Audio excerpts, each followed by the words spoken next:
My name is Evelyn Carter, and I was 68 years old when I buried my only son. People say time softens grief, but they never tell you how loud silence can become after a funeral. How it crawls through every hallway of your house, whispering his laughter in corners you can't walk past anymore. Michael was my only child. He was 41 when a drunk driver ended his life on a Tuesday afternoon in late March. One phone call. That's all it takes to end 30 years of meaning. The day of his funeral, the sky hung low and gray over Richmond, Virginia. The kind of gray that presses on your chest, not from the weather but from what it reflects. I stood by the grave, my gloved hand clutching a damp tissue that had lost its purpose hours ago. My daughter-in-law, Amber, stood beside me, tall, poised, face carved in something that looked more like irritation than grief. Amber was beautiful. Always had been. Long auburn hair, perfect posture, and a voice trained to sound calm even when she was sharpening knives with her words. She'd been part of our family for 11 years, though it always felt like she was visiting, waiting for the part where she could leave. When Michael was alive, I kept quiet about her attitude. He loved her. That was enough reason for me to pretend she loved him back. But that day, standing at my son's grave, I realized pretending wouldn't save me from what was coming. After the service, people approached me one by one, neighbors, church friends, colleagues of Michael's from the engineering firm where he'd worked. I smiled through tears, said thank you, accepted their hugs, their casseroles, their condolences. Amber stood by the car, checking her phone, impatience written all over her posture. When everyone had left, I walked over. Amber, I said softly, we should go. You need rest. She didn't look up. I'm fine. Her tone wasn't fine. It was controlled, the kind of control that hides a storm. As we drove back to the house, silence filled the car. The kind of silence where every breath feels too loud. I stared out the window, watching raindrops race down the glass, thinking of Michael's first steps in that same house, his teenage laughter echoing down those same hallways. When we pulled into the driveway, Amber turned off the engine but didn't get out. She just sat there, gripping the steering wheel like she was gathering courage. Then she said it, the first crack in everything I thought was left of my family. Evelyn, maybe you should find somewhere else to stay for a while. For a second I thought I'd misheard her. Excuse me. She still didn't look at me. It's just, this house has too many memories. For me. For the kids. I need space to process everything, and this house is my home, I said quietly. It's where Michael grew up. Where you and he raised your children. She sighed, the kind of sigh that means I don't care, but I'll pretend I do. I know, but I can't heal with you here. Every time I see you, it reminds me of him. Her words landed like a slap. Reminds her of him. As if that was something to avoid. As if grief was contagious. I sat there for a long moment before answering. Amber, I just lost my son. She turned her head, eyes cold and sharp. And I just lost my husband. But at least I'm not turning the living room into a shrine. I didn't speak again. There was nothing to say that wouldn't make things worse. When I finally went inside, the house felt different. Quieter. Michael's jacket still hung by the door. His boots still sat by the mat. But the air had changed. Amber followed behind me, her heels clicking like punctuation marks. I'm serious, Evelyn, she said, standing in the doorway to the kitchen. I think it's best if you take a break from here. Maybe stay with your sister for a bit. My sister lives in Florida, I said softly. I'm not leaving my son's home. Amber tilted her head, studying me like a problem to solve. Then maybe you should consider something longer term. I turned to face her fully. What are you saying? I'm saying I'm not sure this living arrangement is going to work. Living arrangement. As if I were a tenant. As if I hadn't poured half my savings into the down payment when Michael and Amber bought the house 15 years ago. I'd written the check with shaking hands back then. Happy to help them start their life together. Amber had smiled, thanked me, promised they'd take care of me someday. Now, standing in the kitchen, I realized she'd meant something entirely different. That night I didn't sleep. I sat in the guest room that used to be Michael's office and stared at the window until dawn. The next morning Amber avoided me. She got the kids ready for school without saying a word. When they left, she placed a manila envelope on the kitchen counter. Found this in the drawer, she said, her voice flat. It's the mortgage paperwork. Your name's not on it. She left before I could respond. I stood there for a long time, the envelope heavy in my hands. Then I opened it. She was right. My name wasn't there. But I remembered what Michael had told me years ago, over coffee in this very kitchen. Mom, I'll always make sure you have a place here. No matter what. And I believed him. I still do. What I didn't know then was that his promise, and her arrogance, would lead to the quietest revenge I'd ever planned in my life. Because grief can hollow you out, but it can also make you fearless. And that was the night I decided that if Amber Carter wanted me gone from my son's house, then I'd make sure she never felt at home in it again. The morning after the funeral felt like the longest morning of my life. The house smelled of lilies and stale coffee, the kind of scent that clings after a wake and refuses to leave. I sat at the kitchen table where I'd eaten breakfast with my son nearly every Sunday for years. He'd sit right there, elbows on the table, newspaper in one hand, a mug of black coffee in the other, and say, "Mom, you really ought to open a diner. You make the best pancakes in Virginia." And I'd laugh, brush him off, tell him that a woman in her 60s doesn't open diners. But that morning, the chair where he used to sit felt like a tombstone. Amber came downstairs, her phone already in her hand. She didn't greet me, just opened the fridge, poured herself a smoothie, and scrolled. She was wearing a black turtleneck and designer jeans, morning chic, I suppose. I tried to find words, any words that didn't sound like begging. "Amber," I started, "we should go over some of Michael's things together." "His will, his." She cut me off, voice clipped and professional. "I've already taken care of it." My chest tightened. Taken care of what? The estate. His accounts. Everything is in order. Without me. Her eyes flicked up from her phone. "I'm his wife, Evelyn. Not you." She said it like a knife, deliberate, precise. And in that instant I saw the truth. She wasn't grieving. She was rearranging. That afternoon she began moving things. First it was Michael's tools from the garage. She called a donation service to pick them up. Then it was his clothes, bagged, labeled, and left by the door like old trash. "Amber," I said, watching her stack boxes, "can you at least wait a few days?" She didn't stop. "I can't live in a museum." I bit my tongue until it bled. When she wasn't looking, I slipped one of Michael's flannel shirts out of a donation bag and hid it in my dresser drawer. It smelled faintly of engine oil and cedarwood, a smell that once filled the whole house. 2 weeks passed. The house that had once been filled with laughter, family dinners, and noisy grandchildren now echoed with Amber's heels and silence. She spoke to me only when necessary. Her words had been replaced by polite nods and closed doors. She'd started having guests again, too. Friends from work, she called them, sleek, perfumed women in their 30s who arrived with wine bottles and sympathy smiles. I'd hear them whisper in the kitchen, "How's she doing? She's here. She should really move on, you know." Sometimes one of them would lower her voice, and I'd catch just a fragment, "living with her mother-in-law," followed by laughter. It was humiliating. But I stayed quiet, because grief teaches you the value of silence. And silence, I was beginning to realize, could be a weapon. Then came the night that pushed me from quiet sadness to resolve. I'd just gone to bed when I heard raised voices downstairs. Amber and someone else, male unfamiliar. I opened my door quietly and listened.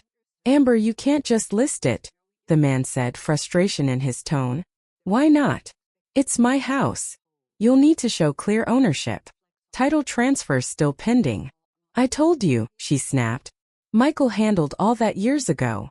"Then where's the paperwork?" "His mother probably has it. She's been going through his stuff like some kind of—" The rest trailed off into a hissed argument. I stood there in the dark hallway, pulse hammering in my chest. List it. Title transfer. Amber wasn't just pushing me out. She was trying to sell the house. My son's house. The one he'd promised would always be mine. The next morning she was all smiles. "Morning," she said sweetly. "How did you sleep?" I stared at her for a long moment before replying. "Fine." I didn't confront her. Not yet. Instead, I waited until she left for work, then went into the office where Michael used to keep his files. Amber had gone through everything, drawers emptied, folders scattered, but she'd overlooked the old wooden box under the desk. Inside, neatly labeled envelopes. Tax returns. Property records. Mortgage receipts.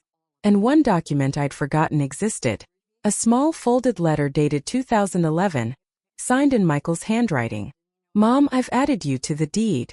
If anything ever happens to me, you'll have security. Amber knows. My hands trembled as I unfolded the next page. The copy of the property deed itself. 2 names listed. Michael Carter and Evelyn Carter. Not Amber's.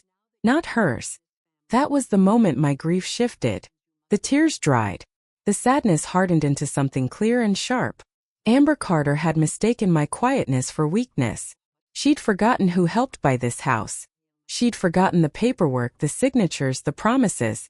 And if she wanted me gone so badly, then I'd make sure that when she finally left, she'd have nothing left to take. That night I sat in Michael's old office again. Deed spread out on the desk, a single lamp casting warm light across the paper. I whispered into the quiet room. You told me you'd always make sure I had a place, Michael. I touched his signature gently. Now I'll make sure she never has one. The next morning I called an attorney. A calm, confident man named Arthur Jameson who had once handled Michael's small business taxes. I told him everything. About the argument. About Amber's attempt to sell the house. About the deed. He was silent for a long moment before replying. Mrs. Carter, he said finally, you have every right to that property. She can't sell it without your consent. I let that sink in. For the first time in months, I felt something that almost resembled peace. Not because I was safe, but because Amber wasn't. Grief had taken my son, but it had also given me a new kind of strength, the kind born when you realize you have nothing left to lose. Amber Carter had declared war on a woman who'd already buried everything she loved, and she was about to learn how dangerous that kind of woman can be. When I left Arthur's office that day, I stepped out into the cool Virginia air with my hands shaking, not from fear this time, but from something I hadn't felt in months. Control. For the first time since Michael's death, the world didn't feel like it was collapsing beneath my feet. I had proof, I had rights, and I had a lawyer who knew the law better than Amber Carter knew manipulation. Arthur had told me exactly what to do. Don't confront her directly yet, Mrs. Carter. Let her make her move first. The law works best when people dig their own graves. I smiled at that, the bitter kind of smile that only comes after loss. Amber had buried my son's memory under her arrogance.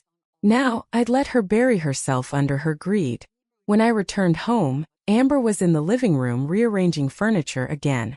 The family photos were gone, replaced with abstract prints and gray throw pillows that made the room look like a waiting room instead of a home. Where are the pictures? I asked quietly. She didn't even look up from fluffing a pillow. They didn't fit the new aesthetic. The new aesthetic? She shrugged. I'm refreshing the house. Fresh start. My eyes scanned the walls. The picture of Michael in his graduation gown gone. The photo of the 4 of us at Myrtle Beach gone. The framed wedding photo gone. It was like she was erasing him one nail hole at a time. Amber, I said, my voice tight. You're not redecorating a hotel. She finally turned, that faint smirk tugging at the corner of her mouth. I'm not redecorating anything, Evelyn. I'm claiming it. The next few weeks were a slow, deliberate campaign. She started by moving my things from the guest room into the basement. I thought you'd have more privacy down there, she said sweetly. The basement. Cement floors, one small window, the faint smell of mildew. It was where we used to store Christmas decorations in old boxes, not people. I didn't protest. Not yet. I carried my belongings downstairs myself. Each box thudded against the steps, echoing in the narrow stairwell. When I reached the bottom, I looked around, the exposed pipes, the dim light, and whispered under my breath, "You'll regret this basement, Amber. You really will." Days blurred into each other. Amber's cruelty became quieter, more efficient. She stopped including me in family meals, stopped leaving mail for me on the kitchen counter, stopped saying good morning altogether. One day, I found an eviction notice taped to the door of the basement. Notice to vacate 30 days. Signed, Amber Carter. It wasn't legal. She couldn't evict a co-owner from her own home. But she didn't know that. And I wasn't going to tell her, not yet. Instead, I carefully removed the notice, folded it in half, and placed it in a manila folder labeled evidence. Arthur's words echoed in my mind. Let her dig her own grave. And she was digging fast. 2 weeks later, I overheard her on the phone in the kitchen. She was pacing, her tone sharp. Yes, I already talked to the agent. We'll list next month. Pause. I told you the old woman will be gone by then. Pause. No, she doesn't know a thing. I smiled from the hallway. If only she knew how wrong she was. The following morning I made coffee the way Michael liked it, strong, dark, and slightly burnt. The smell filled the house. Amber came down the stairs, nose wrinkling. God, that smell. Can't you drink instant like everyone else? I could, I said, stirring slowly. But then it wouldn't smell like home. She rolled her eyes and grabbed her keys. I'm meeting the realtor. Don't wait up. The door slammed behind her. I waited 5 minutes before heading upstairs. I went to her office, the one that used to be Michael's study. The desk drawers weren't locked. Inside, neatly stacked documents. Mortgage statements, property listings, a realtor contract, half-filled and unsigned. I scanned through the pages, heart steady. Listing price, $580,000. Owner Amber Carter. No mention of Evelyn Carter. I photocopied every page. Then I took a photograph of the listing form with my phone. Time-stamped, dated, undeniable. When I was done, I replaced everything exactly as I found it. Not a pin out of place. That evening I emailed everything to Arthur. Within an hour he called back. Mrs. Carter, he said, his tone halfway between admiration and disbelief. This is incredible. You've just given me all the evidence we need. I smiled faintly. I didn't mean to be incredible. Just thorough. He chuckled. You'd make a hell of an investigator. Just a mother who paid attention. He paused. You're handling this better than most people would. Arthur, I said softly, when you've already buried a child, there's not much left in the world that can scare you. That night, Amber hosted another wine night with her friends. I stayed in the basement reading, pretending not to hear the laughter above me. Then around 11 p.m., a knock came at my basement door. Amber stood there, swaying slightly, tipsy, but not enough to forget her venom. You're still awake, she slurred. Couldn't sleep. She leaned against the doorframe, glass of rose in hand. You know, Evelyn, I used to feel sorry for you. Losing your husband, then your son. Her words stabbed, but I stayed silent. She took a sip, eyes glittering. But now I just think you enjoy the attention that comes with it. You thrive on being the tragic mother, don't you? Go to bed, Amber. She smirked. You should too. You'll need your strength when you're packing. Then she turned and staggered away. I stood in that doorway for a long time, her words echoing off the concrete walls. Packing. Basement. Attention. She wanted to humiliate me into leaving. And maybe a few weeks ago that would have worked. But now I had something she didn't. A plan. And the law. The next morning I called Arthur again. I think it's time, I said simply. He agreed. Let her proceed. The realtor listing will go live within the week. Once it does, we'll intervene, publicly and legally. That week, I watched quietly as Amber played homeowner. She took photos of the house, posted vague updates on Facebook. New beginnings. Fresh start. Her friends commented hearts and congratulations. She smiled more than I'd seen in years. But the smile of a liar always cracks, and hers was about to shatter. Grief had made me invisible. Amber thought she'd erased me. But sometimes the invisible woman is the one watching closest. And in her silence she's already winning. The day the listing went live was a Wednesday, bright, windless, deceptively peaceful. I knew before Amber said a word. I could hear her upstairs, pacing, humming, her heels clicking across the hardwood floor like she was practicing ownership. By noon I saw the for sale sign through the kitchen window. White background. Bold red letters. Stuck right into the soil of the front yard. I planted azaleas in 30 years ago. I stood at the window for a long time, the coffee in my mug going cold. Then I smiled. Because the moment she planted that sign, she planted her own ruin. Amber came in later that afternoon, humming, her phone in hand. Evelyn, she said brightly, I hope you don't mind. The realtor will be showing the house next week. Please try to keep the basement tidy. Of course, I said quietly, setting my mug down. She blinked, thrown off by my calmness. You're okay with that? I met her gaze and smiled faintly. I'm old, Amber, not deaf or blind. You're the one making the mistake, not me. Something flickered in her expression. A crack, maybe. Then she straightened her posture and tossed her hair back. You'll understand eventually. It's time for a new chapter. Yes, I said. I couldn't agree more. That night I sat in the basement surrounded by files, receipts, photos, and the deed. Spread out like a general's battle map. I wrote out a list in my neatest handwriting. Call Arthur, confirm timing of injunction. Prepare all documents, deed, proof of payments, her eviction notice. Photograph the for sale sign. Wait, revenge wasn't fire. It was patience. Friday morning Arthur called. She filed the sale officially, he said. It's on the MLS public record. That's all we needed. I exhaled slowly. What happens now? Now we stop her. He explained it step by step. We'd file a temporary restraining order to block the sale, citing co-ownership. Then, a civil injunction to prevent any modification of the property without both signatures. Finally, a formal letter, direct, undeniable, and devastating, delivered by his assistant to Amber herself. I thanked him and hung up. Then I went upstairs. Amber was in the kitchen laughing on the phone with someone. Maybe the realtor, maybe a friend. Yes, I think we'll get asking price. It's in a great neighborhood, she said. She noticed me watching her, gave me that same brittle smile and turned away. I poured a glass of water, calm and deliberate. When she hung up, she said, You should start packing soon. I'll make sure you have time to find somewhere. Don't worry about me, I replied. I'm already taken care of. She frowned, but I didn't elaborate. The following Monday, there was a knock at the door around 9 a.m. Amber answered it, still in her robe, coffee mug in hand. A man in a gray suit stood on the porch, polite, expressionless. Mrs. Carter? Yes. He handed her an envelope. Delivery from the office of Jameson and Associates. She signed, closed the door, and tore it open right there in the hallway.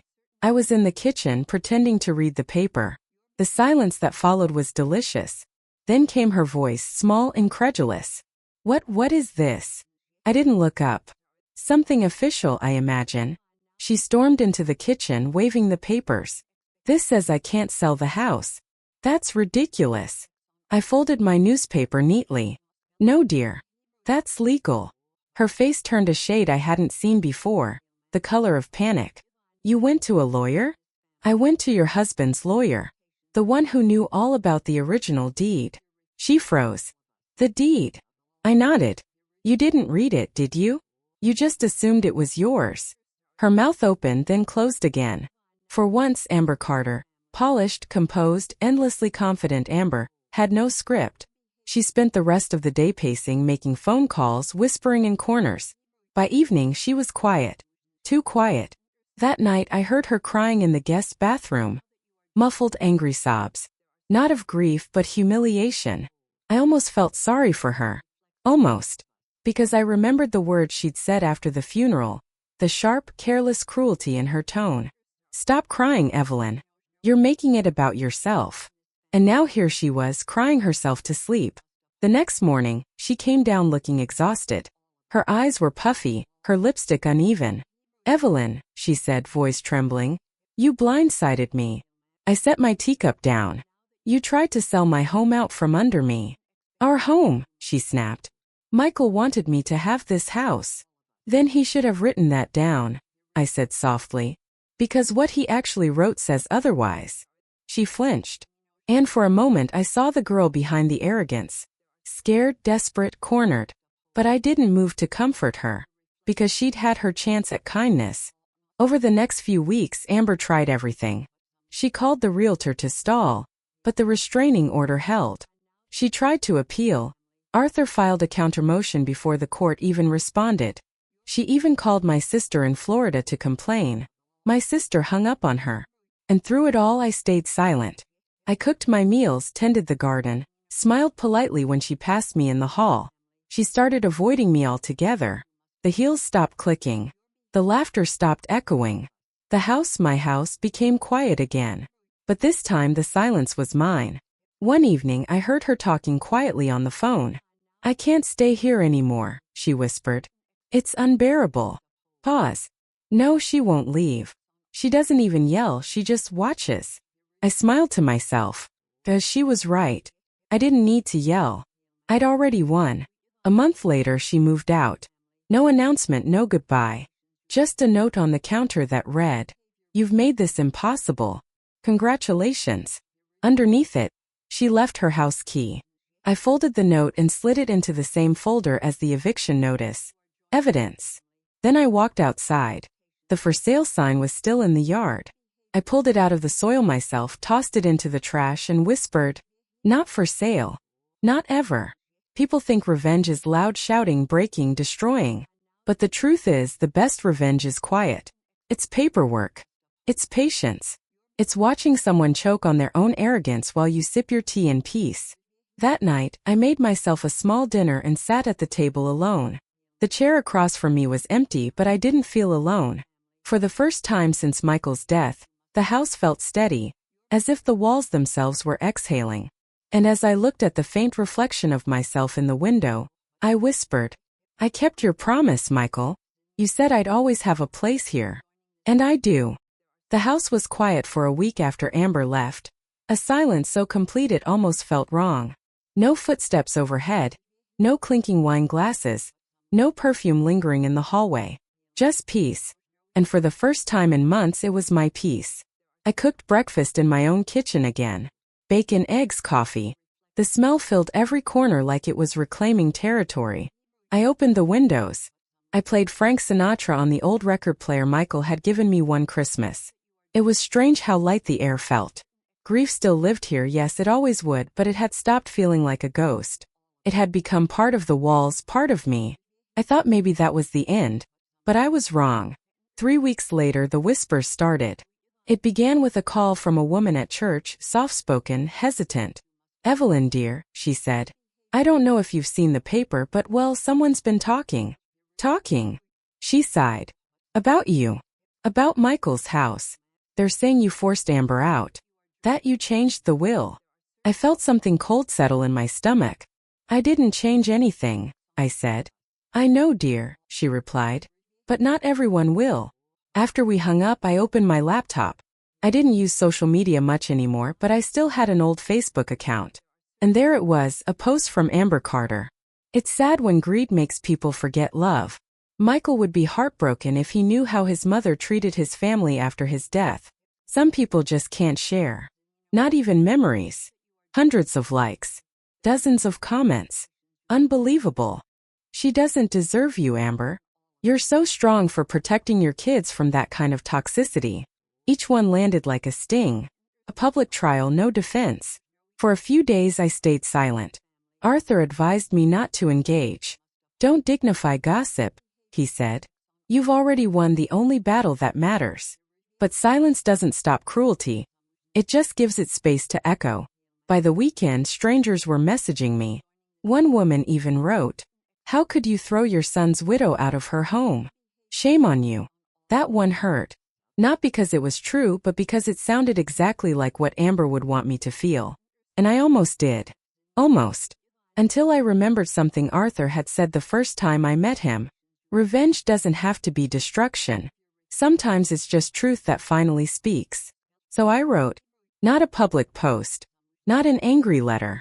A story. It began simply. "My name is Evelyn Carter. I am 68 years old, and I lost my son to a drunk driver in March." I told the truth, every word of it. How I'd helped buy the house. How my name was on the deed. How Amber tried to evict me and sell it without my consent. How I'd chosen not to humiliate her publicly, only to protect what my son promised I'd always have. A home. I ended it with this. Grief doesn't excuse cruelty. And silence isn't weakness, sometimes it's grace. I posted it on a quiet corner of Facebook, not expecting much. Within a day it had been shared dozens of times. Then hundreds. The comments changed. People began to question Amber's version. Wait, wasn't Evelyn part owner? Someone saw the legal documents, she's right. Good for her. I'd have done the same. By the end of the week, Amber deleted her post. Her friends went silent. Justice didn't always wear a gavel. Sometimes it wore patience. That Sunday, I sat in church for the first time since Michael's funeral. When the service ended, a woman approached me. an older lady I'd known for years. She reached for my hands and said, "You did right, Evelyn. Don't let them make you doubt that." I smiled, tears burning behind my eyes.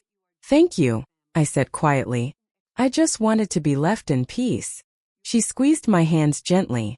"Peace isn't given, dear. You earn it." That night I walked through the house slowly. Every room told a story, some painful, some tender. The guest room where Amber had slept now sat empty, the bed stripped, the air fresh and still. I paused at Michael's old study. His chair. His books. His desk lamp. I turned the light on and sat down. There was one more thing I had to do. Arthur had mentioned it casually, as if it were a formality. "Mrs. Carter," he'd said, "now that the property dispute is settled, you might want to consider your own will, just to make sure your wishes are clear." So I did. I left the house to my grandchildren under one condition. They could inherit it only after the age of 25, and only if they finished college or trade school. Amber would have no access, no control, no loopholes. I added a final note. This home was built on love, lost to greed, and reclaimed by truth. Let it never fall into cruelty again. When I sealed the envelope, I felt something loosen in my chest. Not triumph. Not even revenge. Just peace, hard-won and quiet. The following morning I found a small box on the porch. No name, no note. Inside was a photograph. Michael holding the twins, Amber standing beside him, smiling like she believed in forever. I stared at it for a long time before setting it on the mantel. Whatever else she had done, she was still the mother of my grandchildren. And maybe in time they'd understand that their grandmother wasn't cruel, just unwilling to be erased. There's a kind of victory that doesn't need applause. It's the sound of a key turning in your own door, the quiet creak of a house that still belongs to you, and the steady heartbeat of someone who refused to be forgotten. That was my revenge. Not hate, not ruin, just survival with grace intact. The air in the house felt different that spring, lighter somehow, though the walls hadn't changed. The silence wasn't heavy anymore. It was gentle. It was the kind of quiet that comes after a long cry, when your body has no tears left but somehow feels cleaner for it. I'd started spending more time in the garden again. The azaleas I planted decades ago had survived the winter and burst into bloom like small pink miracles. Michael used to help me prune them every April. He'd always say, "Mom, you don't cut flowers, you give them a haircut." I found myself saying the same thing under my breath that morning, pruning shears in hand. Maybe grief never leaves, I thought. Maybe it just learns to sit beside you without taking up all the room. A week later, the phone rang. It was Daniel, my grandson. He was 12, old enough to sound serious when he wanted to. "Grandma," he said carefully, "Mom said we might come visit this weekend. Is that okay?" I froze for a second. Amber hadn't spoken to me directly since the restraining order. "Of course, sweetheart," I said. "This is your home too." He hesitated. She said we shouldn't stay long." I smiled softly, even though he couldn't see it. "Then we'll make every minute count." They came that Saturday. Amber didn't get out of the car at first. She sat in the driver's seat, sunglasses on, phone in hand. The twins, Daniel and Emma, ran straight to the porch. "Grandma!" Their laughter hit me like sunlight breaking through clouds. I knelt and hugged them tight, breathing them in like medicine. "Look at you," I said. "You've both grown a mile." "We missed you," Emma whispered. I swallowed the lump in my throat. "I missed you too, sweetheart." Amber eventually got out of the car, her movements stiff, rehearsed. She looked thinner, tired, and older than her age. "Evelyn," she said curtly. "Amber." We stood there for a few seconds that felt like an entire history collapsing into silence. "I'll pick them up in 3 hours," she said, and turned back toward her car. "Amber," I said quietly before she reached the door. She paused. "You don't have to hate me forever," I said. Her hand tightened on the car door handle. "I don't hate you," she said without looking at me. "I just can't forgive you." "Then we're even," I murmured. She didn't reply. She just drove away.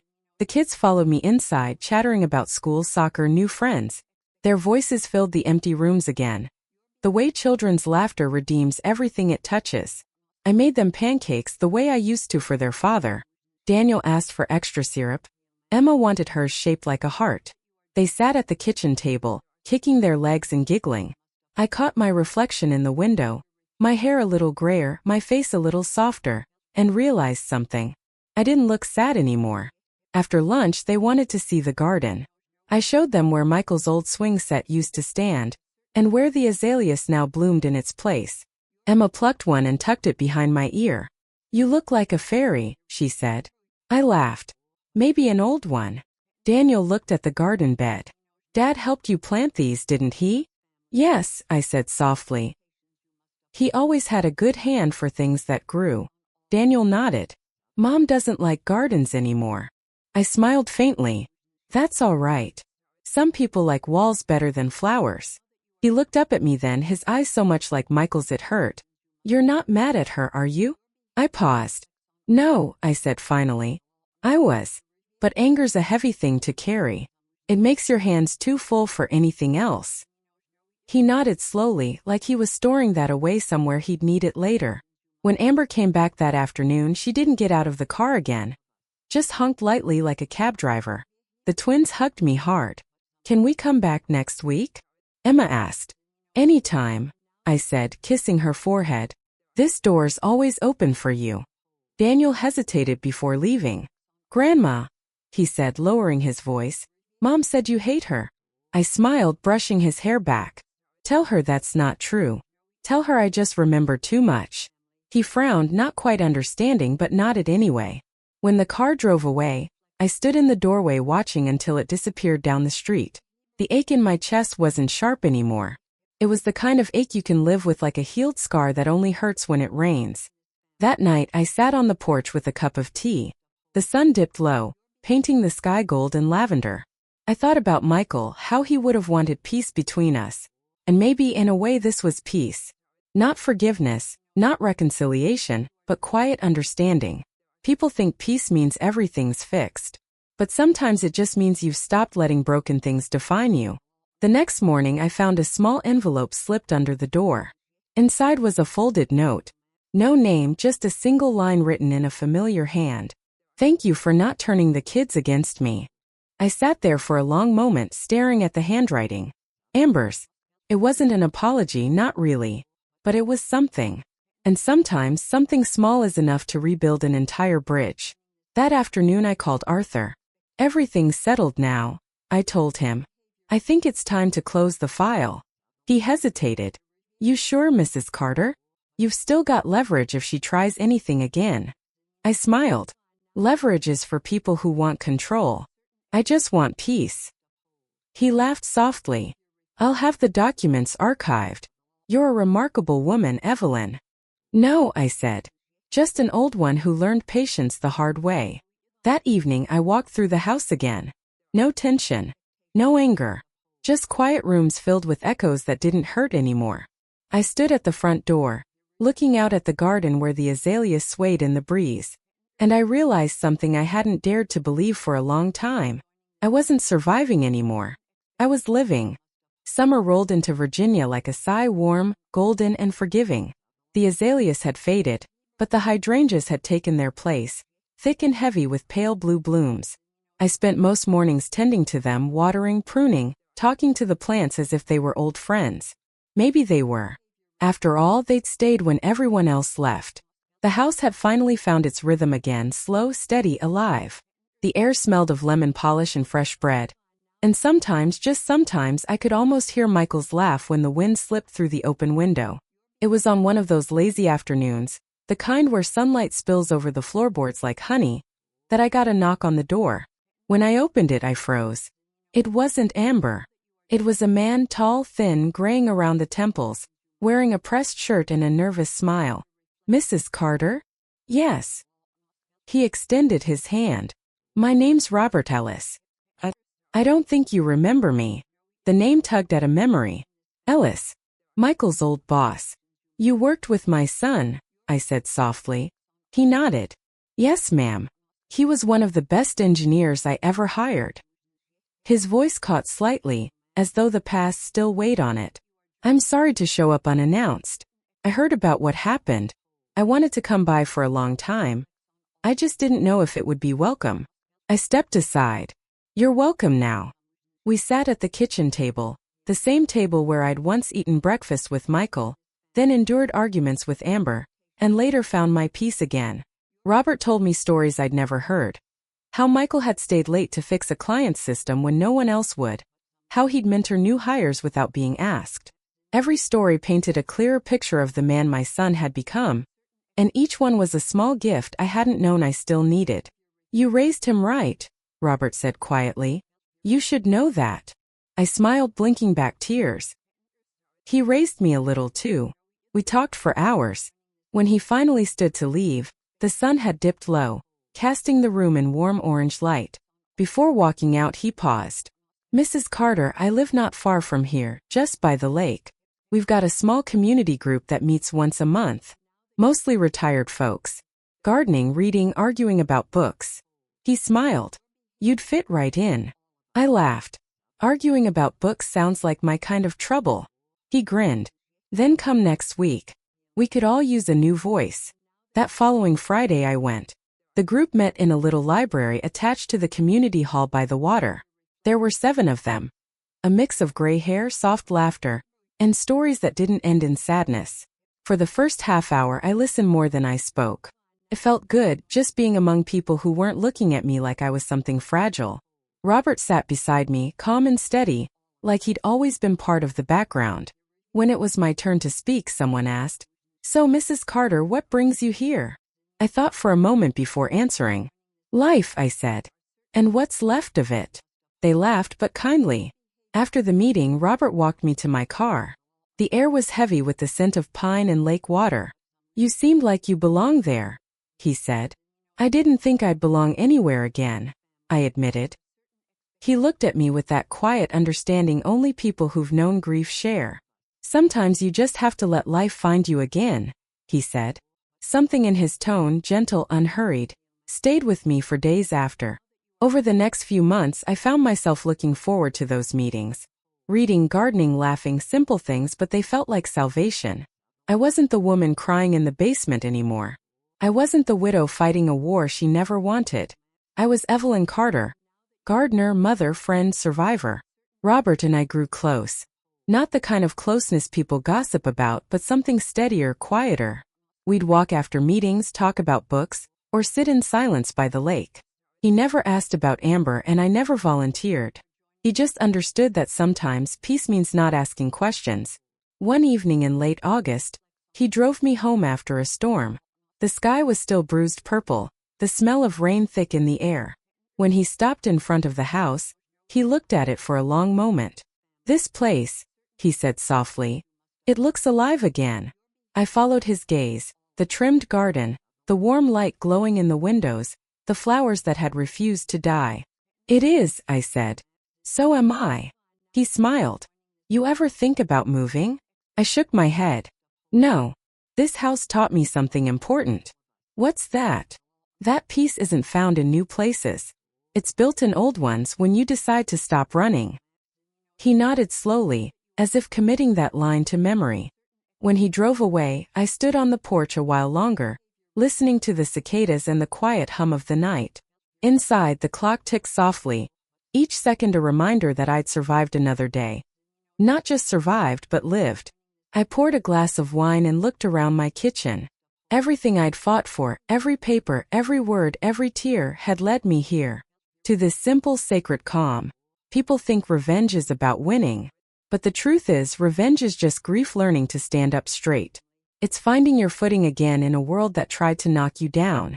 It's waking up one morning, looking in the mirror, and realizing that survival is the loudest victory of all. That night, before bed, I wrote in my journal, the same one I'd started after Michael's funeral. "Peace is not forgetting. It's remembering without breaking."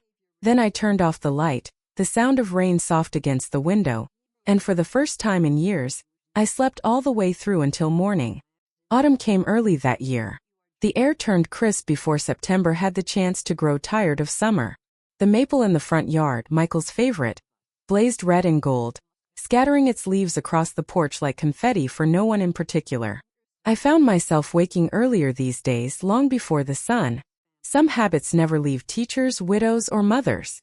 The world is quietest at dawn, And in that stillness you can hear the truth. Everything ends, and that's what makes it beautiful. It had been nearly a year since Amber left. A year since the house fell back into rhythm. The paint had been touched up, the gutters cleaned, the basement cleared of the ghosts that used to whisper my name at night. Now it smelled of lavender and old books instead of mildew. I turned it into a reading room. Sometimes the twins would come over and read down there with me. They loved it. Said it felt like a secret library. They visited more often now. Amber still didn't come inside, but she dropped them off at the curb. A soft wave through the windshield. There was no hate in her eyes anymore. Just the weary acceptance that comes when two people finally stop fighting what can't be undone. One evening as she picked them up, she surprised me. "Evelyn," she said quietly, stepping out of the car. I turned startled. "Yes." I wanted to say. She hesitated, searching for words like someone trying to find footing on wet stones. "I was wrong about a lot of things. You didn't deserve what I did to you." I studied her face, the exhaustion, the cracks beneath the makeup, the faint tremor in her voice. "No," I said softly. "I didn't." She nodded, eyes glistening. "I'm sorry. It wasn't enough to erase everything, but it didn't have to be. Forgiveness isn't an eraser. It's a door." I took a breath. "Thank you, Amber." She blinked, surprised. "That's it. That's all that's needed." She nodded, got back into the car and drove away. And just like that, the last piece of anger I'd been carrying fell away with the dust of her tires. That night I sat on the porch with my journal again. The same one that had held my rage, my grief, my hope. The pages smelled faintly of tea and garden soil. I wrote slowly, the porch light flickering above me. I don't know if peace finds us or if we find it, but I do know it only stays when we stop keeping score. I closed the book and watched the sky fade from violet to black. The wind carried the scent of rain, and for a moment, I imagined Michael sitting beside me, older, smiling, proud. The kind of smile that says, "You did it, Mom. You made it through." A few days later, Robert came by with a gift. A small wooden box, smooth and handmade. "Open it," he said. Inside was a photograph. Me standing in the garden, sunlight pouring over the hydrangeas, the house in the background. He'd taken it without me knowing. Beneath it was a brass plate that read, "Home isn't a place. It's what's left standing when everything else falls apart." My throat tightened. "Did you make this?" I asked. He smiled. "I just built the box." "You made the home." I didn't have words for that. Only gratitude. Winter arrived quietly. Snow dusted the porch rails and turned the yard into a soft silver field. I didn't decorate much, just a few candles by the window and a wreath on the door. The twins visited on Christmas morning. They brought me a card they'd made themselves, full of glitter and crooked letters. Inside it read, "Thank you for saving Dad's house. Still feels like him here." That was the moment I cried. Not from sadness, but from something better. Closure, maybe. Or relief. Maybe those two are the same thing. When they left that evening, I sat in the living room with the fire crackling low. The painting above the mantel, the one Robert had taken of the garden, glowed softly in the firelight. I thought about everything that had happened. The basement. The lies. The eviction notice. The silence. And then I thought about now. How peace wasn't something that appeared all at once. It was something you built, board by board, with patience and pain and the quiet refusal to give up. I picked up my pen one last time and opened my journal to the final page. My name is Evelyn Carter. I loved and lost and learned how to live again. I was broken once but not buried. And if my story teaches anyone anything, let it be this. You don't have to fight loud to win. You just have to outlast the storm. I signed my name beneath it, closed the book and set it beside the brass box. Outside, the snow kept falling, slow, patient, endless. And inside that little house in Virginia, a woman who'd once been forgotten smiled quietly, finally at home in every sense of the word.